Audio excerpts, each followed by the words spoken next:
Rugsėjo 16-ąją Londone neįtikėtinų galvos apdangalų kolekciją pristatė dizaineris Filipas Treisis. Įmantrių skrybėlių kūrėjas Londono madų savaitėje nedalyvavo jau daugiau nei 10 metų. Šis pristatymas buvo jo sugrįžtuvės. Renginyje pasirodė maištingoji Lady Gaga. Ekscentriškoji dainininkė pristatyme pasipuošė ryškių spalvų gėlėtą skrybėlę. Egzotiškas galvos apdangalas paslėpė beveik visą amerikietės veidą. Vėliau, vilkėdama nemažiau reiksmingą rausvą skraistę, ji paskelbė: Ponios ir ponai, puikiausias skrybėlininkas pasaulyje – Filipas Treisis.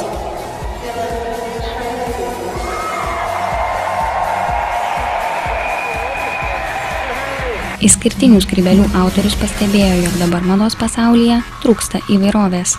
Šiomis dienomis mada neįvairi, viskas atrodo vienodai. Nenoriu apsimesti ekspertu, tačiau viskas vienoda.